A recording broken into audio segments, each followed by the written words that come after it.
원래 이 자리에서 북한사를 하려고 제가 오늘 무슨 얘기를 드릴까 이런 고민을 좀 했었습니다. 그런데 참 윤석열 정부 들어서고 우리가 듣도 보도 못한 여러 가지 일들이 벌어지고 있어서 참 하루하루가 희한한 정부 밑에서 살고 있다라는 생각을 안 할 수가 없습니다. 지난 3월에는 제3자 변제안이라는 정책을 툭 던지면서 일제 강점기에 일본 제국주의를 등에 업고 만행을 저질렀던 일본 기업들에 대한 면죄부를 주는 정책을 제3자 변제안이라고 던져놨습니다. 그걸 통해서 강제동원되었던 피해자들이 굴욕감을 느꼈고 온 국민들이 이게 뭐냐, 선진국 대열에 올라선 대한민국이 자존심 상한다고 우리 국민들이 외쳤었습니다. 그런데 이제는 후쿠시마 오염수를 바다에 버리겠다고 합니다. 그런데 여러분 혹시 기억하십니까? 1986년도에 무슨 일이 있었는지? 86년도에 구소련에서 체르노빌 원전 사고가 있었습니다. 그 당시에 체르노빌 원전 사고가 생겼을 때 소련에서는 28명의 특공대를 조직해서 핵폭발이 계속 일어나고 있는 그곳을 콘크리트로 봉쇄하는 작업을 했습니다. 그래야만이 2차, 3차 피해가 발생하지 않기 때문에 특공대를 조직해서 콘크리트로 그것을 봉쇄하는 데 들어갔던 사람들은 그 이후 안타깝게 모두 다 사망하셨습니다. 그런데 그 당시에 일본이 소련의 그런 사고 이후에 일본이 보여줬던 행보가 지금의 일본과 비교한다면 똑같은 일본이 맞나라는 생각이 들 정도로 가관입니다. 그 당시 일본은 여러 가지 경로를 통해서 소련을 압박했습니다. 중의원, 참의원, 의원들 다 나서서 결의문 채택하고 소련에서 들어오는 여객선, 수화물 모두 다 방사능 검사했습니다. 물론 소련에서 들어오는 농수산물에 대해서 전면 수입 금지 조치를 취했습니다. 그런데 그뿐만 아닙니다. 당시 유럽의 12개의 나라에 대해서 완전한 수입 금지 조치를 취했습니다. 핀란드, 스위스, 터키, 그리스, 그 인근에 있는 나라들에 대해서 조금이라도 방사능에 대한 위험이 있다라고 우려된다라는 생각이 드는 모든 나라의 농수산물에 대해서 수입 금지 조치를 취한 나라가 바로 일본입니다. 그리고 일본에 주재하고 있던 소련 대사를 불러서 강하게 항의했었습니다. 그랬던 일본이 2011년 후쿠시마 원전 사고가 벌어진 뒤에 이제는 그 오염수를 다 걸러냈으니 마셔도 된다고 얘기합니다. 아까 얘기 들으셨죠? 그렇게 안전하면 니네가 다 먹어라.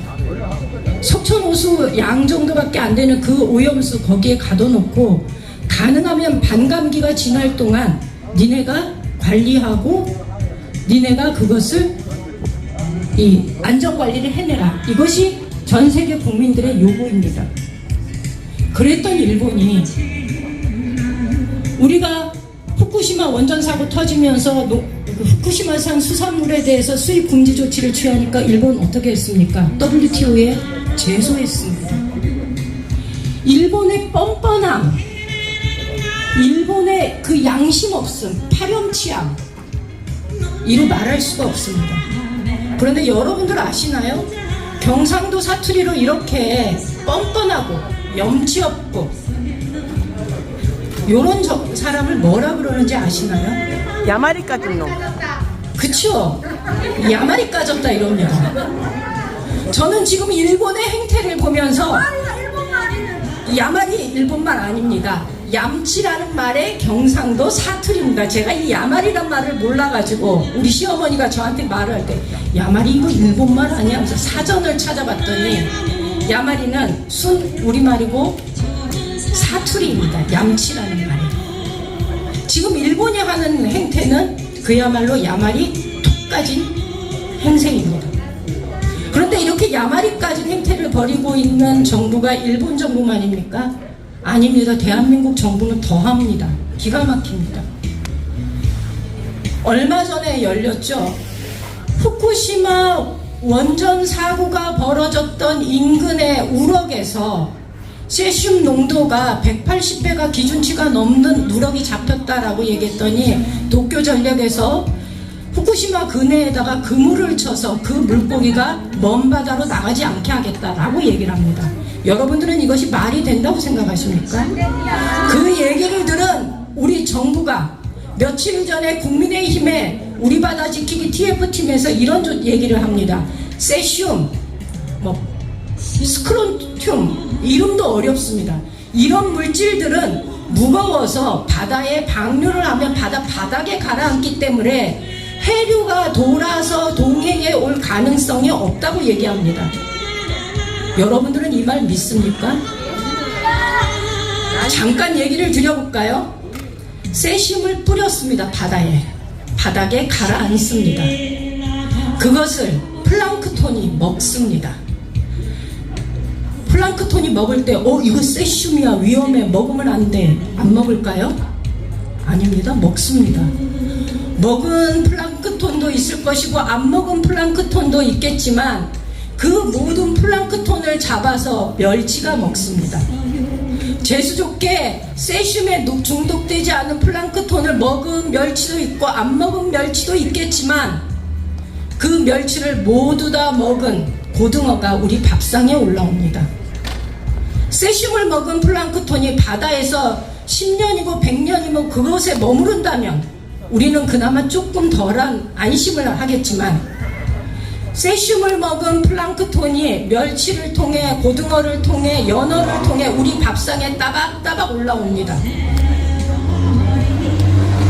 우리가 100년을 사는 동안 멸치와 고등어와 연어와 각종 생선들은 1년 단위로 매일 우리 밥상에 올라오는 것입니다.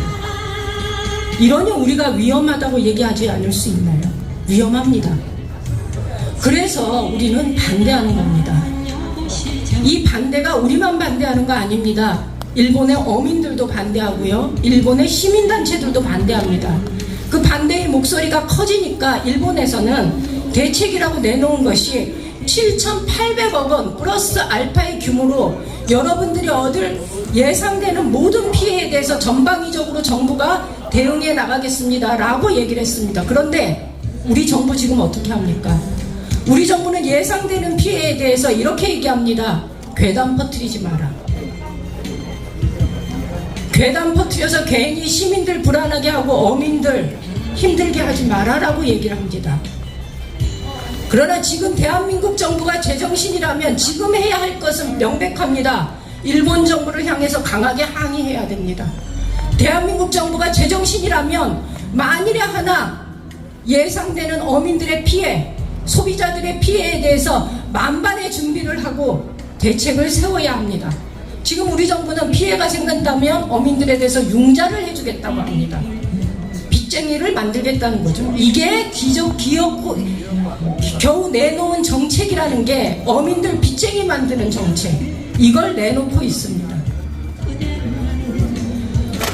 야마리까지 이 정부 우리가 제정신 차리고 일본 정부에 강하게 항의하게 하기 위해서는 우리가 목소리를 내야 됩니다.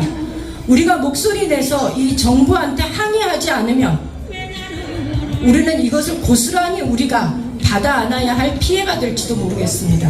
그래서 우리는 될 수 있다면 모든 순간에 모든 자리에서 강하게 정부가 일본을 향해서 마치 일본이 86년도에 소련을 향해서 했던 항의처럼 어쩌면 그보다 더 큰 항의를 정부가 일본을 향해서 해주기를 강력하게 요구하는 겁니다.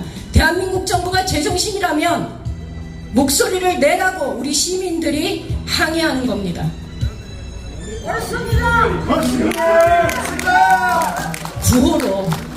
구호로 오늘 이 자리 제 발언을 마칠까 합니다.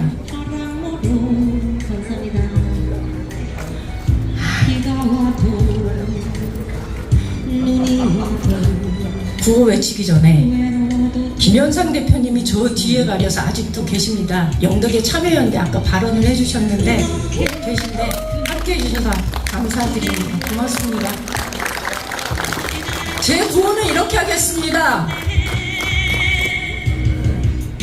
윤석열 정부 제발 정신 좀 차려라! 차려라! 차려라! 차려라! 우리 어민 다 죽인다! 후쿠시마 오염수 폐기 반대한다! 반대한다! 반대한다! 반대한다! 고맙습니다. 네, 의미